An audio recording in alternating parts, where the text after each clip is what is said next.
Now, before we start making our first moves on the chess game, we need to make sure we know how all of the pieces move. Hi, this is Ralph for the Prineville Chess Club. In this video, we've got our board set up, but still, we do want to verify that all the pieces are in the right spot, especially when you're playing at a club or a tournament.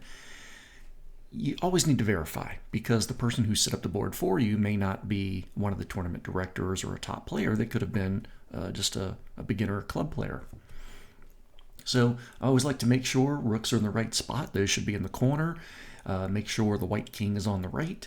Make sure the bishops are next to the king and queen, next to the royals, and the horses, the knights, are next to the castles. And of course, you always want to glance over to your opponent's side too, to make sure that those pieces are opposing the white pieces.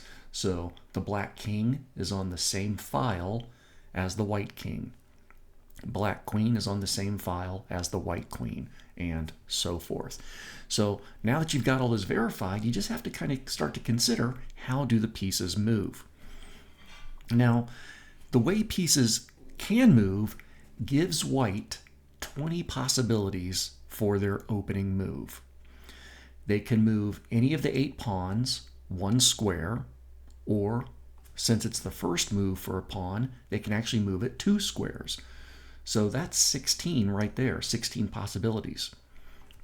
The knights, they are the only piece that can jump over another piece on the board. So the knights can technically go to 2 possibilities each. And that gets us to 20. Now, starting off with a knight move is done sometimes, but it's not as common. In fact, we can even see right up here in this analysis board, this engine, the top moves for white to start off with are e4, so that's basically pushing this king pawn to e4, so 2 squares, or d4, pushing the queen pawn to 2 squares. That's really the most common way to go. There we go. Just want to get rid of my arrows there. And that's a great starting position. And in fact, a lot of players might only stick with the very common move, e4.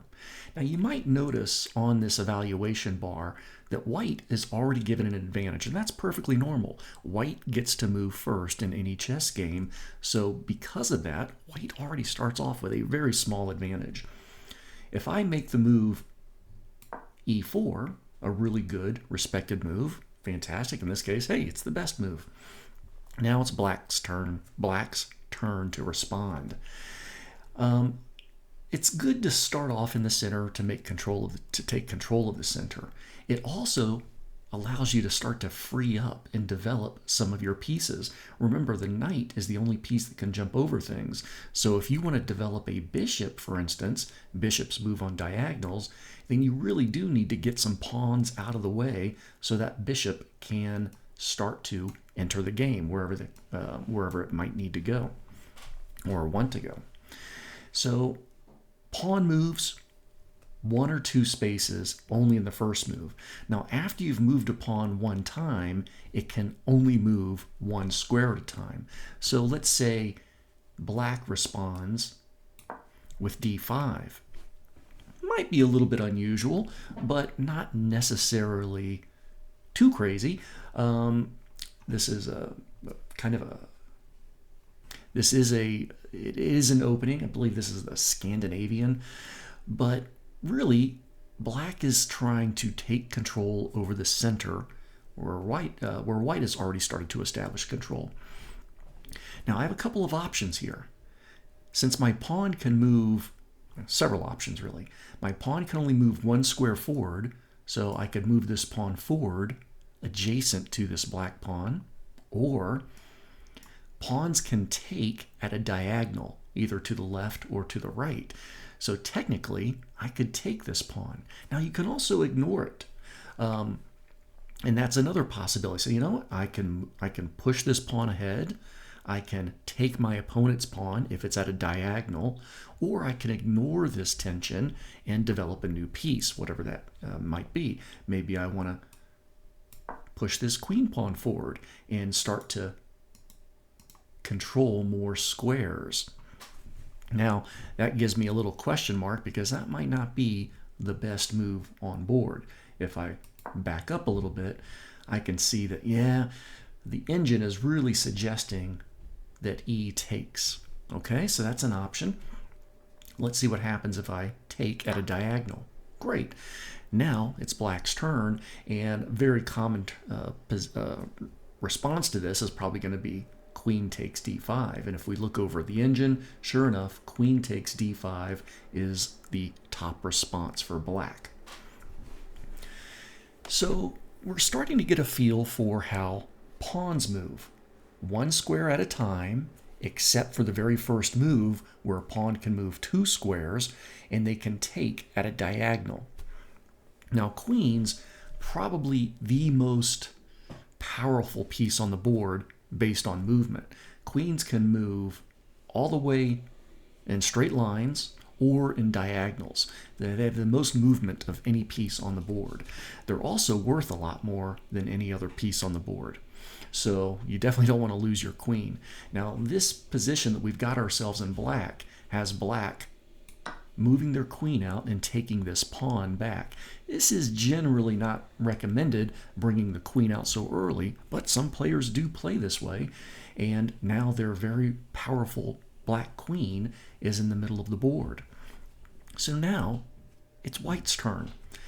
We've already seen some pawn movements. Let's check out some of those knight movements. And knights move in a weird position. They go up 2 squares and then to the left or to the right in this kind of L pattern. Now, because my knight is still on its starting square, it really doesn't have a lot of options. I can move it to A3 or C3. I can't move it to D2 because there's a pawn in that position. And of course, I can't go off the board.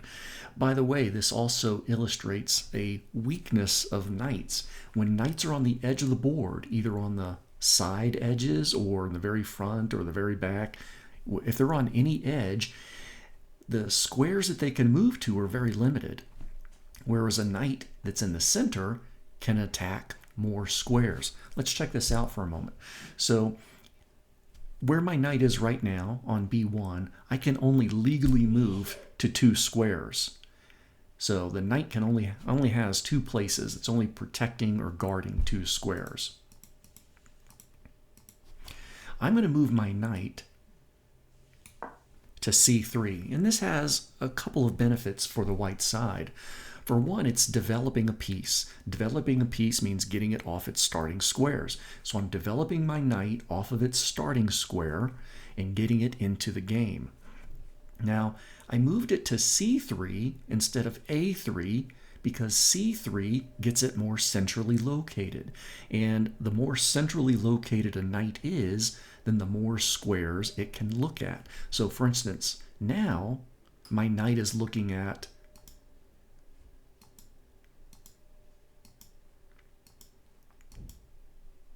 and I guess technically it could go back to where it went before.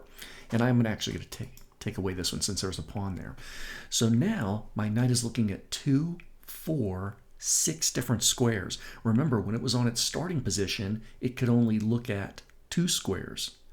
Now it's looking at 6 different squares to move to, including 4 squares that are pushing into the center of the board, and 2 squares that are definitely in the center of the board, and even better, this knight is now attacking this high-value black queen. So one of the squares it's looking at is the queen, which means I'm attacking the queen. Even better, I'm attacking the high-value queen with a medium-value piece, in this case the knight.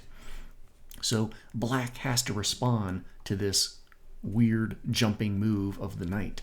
And yeah, knights can be very, very tricky in the way they move. But yeah, so once you get used to that pattern, that kind of L shape, 2 squares and then either to the left or to the right when permitted. But knights can be very powerful on boards where they're considered closed. There's lots of pieces everywhere, and because those knights can jump around, it gives them a little bit more value than another piece like a bishop, which needs open diagonals and open lines to be super effective. Well, now that this queen is being attacked by a lower value piece, a medium value piece, I guess I should say, black has to respond accordingly. Now, they could, let's get rid of that arrow, they could move their queen off to the side and get it out of the knight's attacking zone. That's a pretty common move. Or they could move it back to its starting position. There's a couple other things they could do too, but these are two relatively common moves. And in fact, the engine kind of points those out. So queen a5 right over here is the second engine move. Queen d6, just moving it back one to get it out of the danger zone of that horse, is a move. Now they can also do queen e5 check. Let's look at that for a moment. So the queen definitely has to move, though. You can't let your queen stay under attack like this. So even though black could ignore this threat and move a pawn or develop a knight or even develop a bishop, they need to respond with a queen move. So queen e6 check is, queen e5 check. So I'm going to move this black queen one square over. So the black queen can move all over. It can move straight lines or diagonals as long as there's room. So I'm going to move it queen e5. It is now checking the white king. So normally when your king is in check, you can do one of several things. You can move the king, you can block the check, or you can take the checking piece. But in this situation, I don't have three options with my king.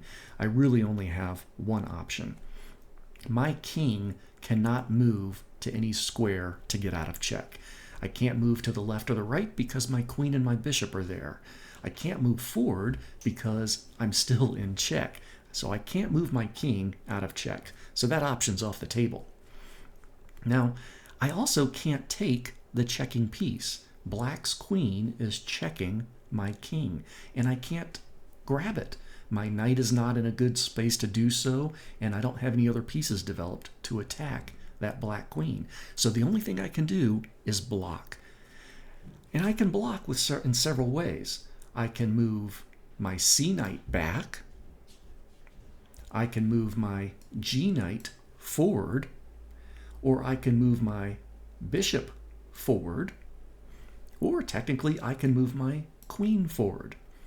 So I really have four distinct options for blocking this check. And this is where chess starts to get more challenging. When I start off my game, oh sure, I just moved pawn e4. That was the only thing I was thinking. But now I've got these other ideas. Now, developing a plan and what's best to block with, that's a topic for another game. But I can look up the engine here and I can say, oh, bishop blocking with bishop e2 is the best. Taking my g knight and pushing that up, blocking with that, is the second best. Or taking my c knight and blocking with that is the third best. So out of all of these plans, blocking with the queen is not really recommended. So I'm going to go ahead and move my bishop in a diagonal pattern. And my bishop could not have moved to the right because there was a pawn in the way. I had to move it to the left to block that check. And now the game is going to move on. So pawns move forward once, but on their first move, they do have the option of moving twice, and they can take on a diagonal. Knights move in this interesting L pattern. Bishops move in a diagonal pattern. Sometimes it's just a one square diagonal. Sometimes it's going to be a long diagonal for a bigger attack. But knights have great diagonal scope. Queens can move all over the place. They can't jump over any other pieces, but they can move in straight lines or diagonals. So in a way, a queen is like a rook. Speaking of rooks, I haven't moved any of my rooks at all yet because rooks are very limited by other pieces. They can't jump over another piece like a knight can. Rooks only move in straight lines, straight up and down or straight left and right. And because my rooks are hemmed in still, they're still on their starting squares, I really just can't move them around very easily. So how's black going to respond to this block? Well, they want to start developing pieces. They want to get control of the center. They want to develop more of their pieces. They want to bring their knights out. They want to bring their bishops out. And let's see. C6 is a popular move for black here. So C6 is a pawn move, a simple single square pawn move. Now, that's not developing a bishop, it's not developing a knight, but it is helping to control center space. And this pawn move takes away two potential squares for my knight. I'm not going to want to move my knight to either of these squares, b5 or d5, because black's pawn is guarding those two squares. So that really limits the movement of this one white C knight. It also takes away a future square for my bishop. So my bishop is going to lose this square too.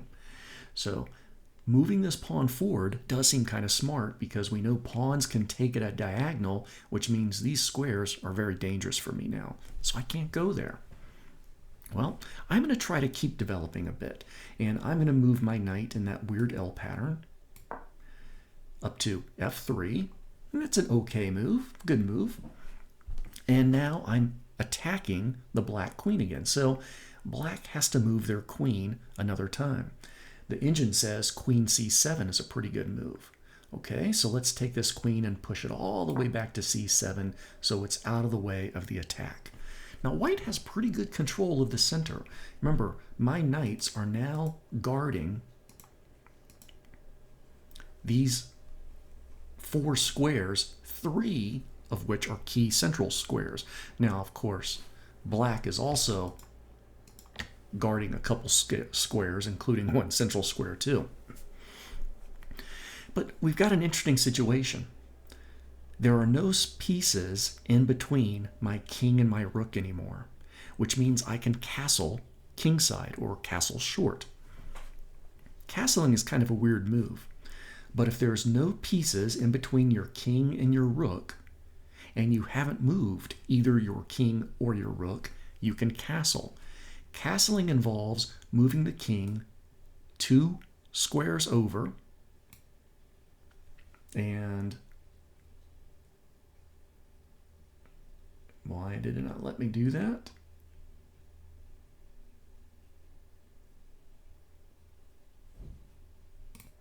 Now I should be able to castle here. Castling is not considered one of the best moves, but that shouldn't mean I can't do it. And I'm not 100% sure why I can't. Now, normally if you can't castle, it's because the king has already been moved or the rook has already been moved. And if I look over my moves here, nope, haven't moved the king at all, haven't moved the rook at all. Now, it could be because I'm still in this analysis board and it's just preventing me from making that particular move, which is a little bit unfortunate. For instance, I could move d4, which is considered a good move here. So let's continue on a little bit here before we will get a point to castle very, very soon. So I'll move that pawn to d4. It's black's turn. I'm going to have them develop some pieces, and I'm not going to make the best moves, but I want to get some pieces out. So black is going to develop their bishop, and let's have it go here. Now it's white's move. Can I castle now? Nope, still can't castle. All right, well, let me go ahead and develop this dark squared bishop. Now, I don't want to move it to f4 because that's going to allow the black queen to just take it. I don't even think I want to move it to this square, g5, because black could push a pawn and just make me go away. So I'm going to develop it right here to e3. Now black still needs to get developed. I've got good development on the white side. All of my normal pieces are off of their starting squares, except the rooks, whereas black still has 2 knights and a bishop on their starting squares. So let's see what happens now. What if black were to push their pawn to e5, really taking control of the center? So I'm going to push it all the way forward, and now I've got some options. That wasn't a good move for black, but white's got some options. I can, of course, take, or I can push, but even better, I can take with a knight, and if I take with a knight, the black side can't respond in an even way. They can't take me back because my white knight here is protected by my own pawn. So definitely moving that pawn forward was not a good move for black, because now white was able to take a piece for free, a pawn for free, and white is now up a pawn. Again, they don't want to take with the queen, so what are they going to try to do? Maybe they'll try to scare my knight away. And if they can do that by developing, they'll develop this bishop to d6. Now black has 2 attackers on my knight, the bishop and the queen, and I only have 1 defender of that knight, a pawn. So if I leave my knight there, which I'm going to do, black can take back and regain a pawn. Actually, I'm up a pawn right now. So I'm going to ignore that, and I'm going to move my queen up 1 square. I don't want to move it up 2 squares because that would be in line of the black's bishop. So I'll move it up 1 square, and now black can take the white knight. I can take back with my pawn, and then their queen can take that pawn. The position is even in material. However, white is given a huge advantage in this game. So white definitely has the edge for winning. Okay, well, what do I want to do next? I still haven't been able to castle, even though I really want to. And maybe I did move my king or rook at some time, and I just didn't realize. But this would be a perfectly legitimate time to castle, even though that's not considered a good move here. Normally, castling in your first moves, or first 5, 6, 7, 8 moves, is often a good thing. Now, the engine is telling me bishop d4 is a great way to go. So bishops move at diagonals. I can attack the queen. And of course, my bishop is protected by my own queen, so black can't just take back. Black has to move their queen somewhere else. They don't want to move on that same diagonal.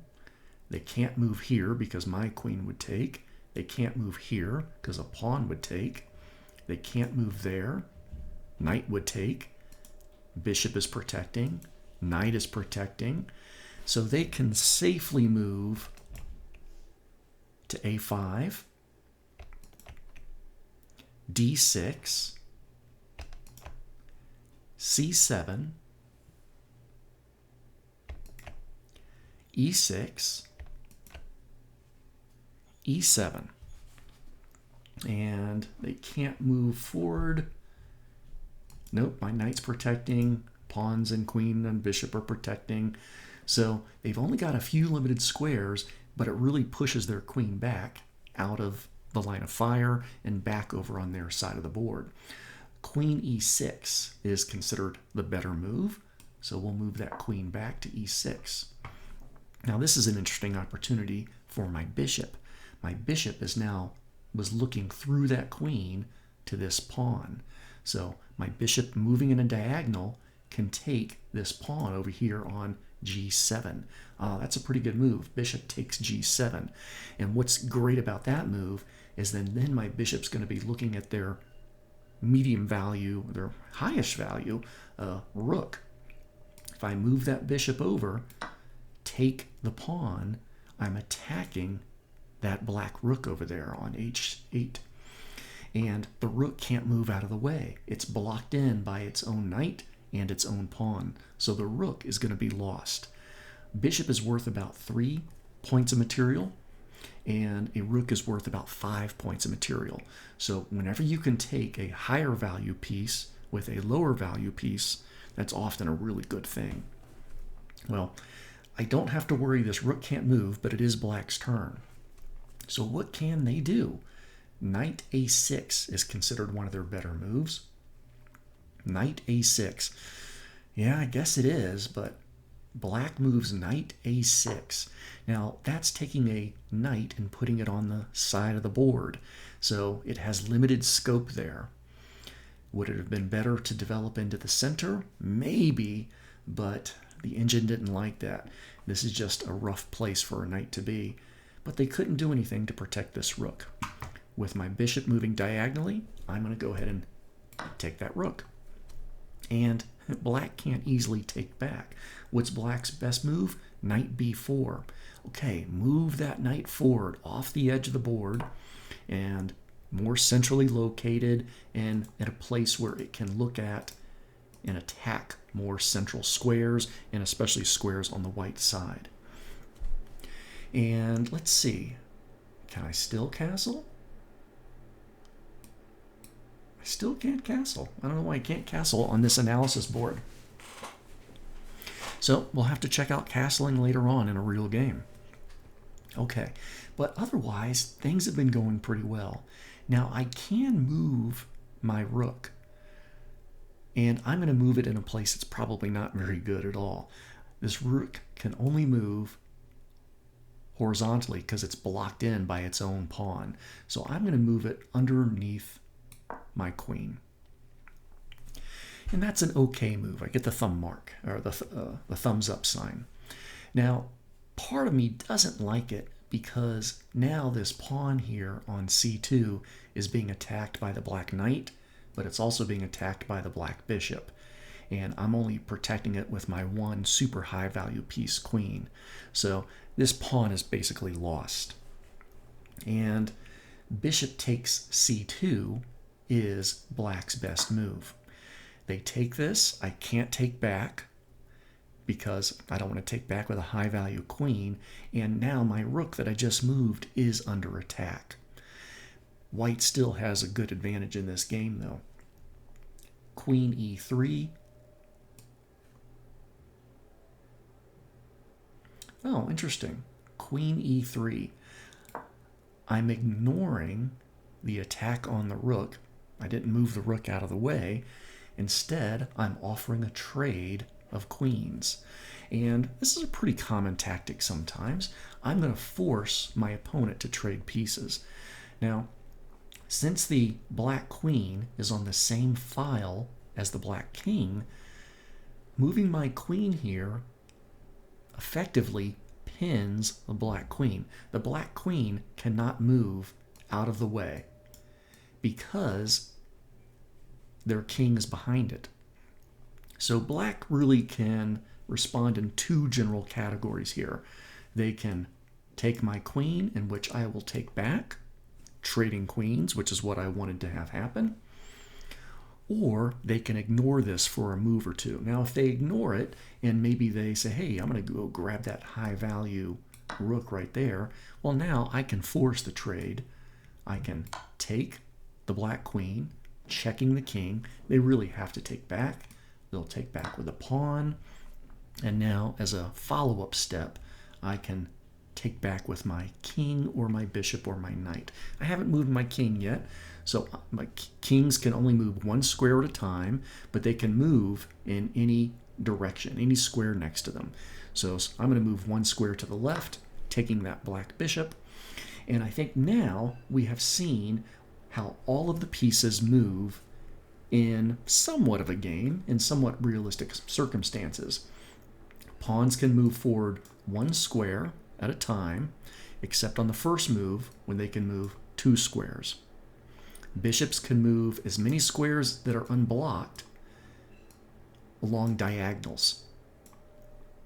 Knights move in that very weird 2 over and then 1 to the right or 1 to the left. 2 over, 1 to the left, 1 to the right.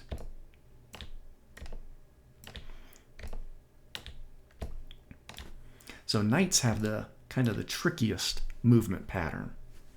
Rooks can move in straight lines as long as they're not blocked. My rook over here is blocked moving forward, but it can still move horizontally along a rank. But if there was no pawn in its way or other piece in its way, it can also move up and down along a file. Okay, and of course our queens are off the board, but queens have the power of moving kind of like a rook and a bishop combined. They can move in diagonals as long as there's room. They can move in straight lines along ranks and files as long as there is room. And kings can move one square at a time in any direction as long as there is room and as long as the king is not going to put itself in check. Okay, so that's some basic chess movement. It takes a little bit of time to absorb all of these moves, but I think once we go through a more realistic game, an actual game, we'll start to absorb how these moves affect our play and our decisions. Thanks for your time.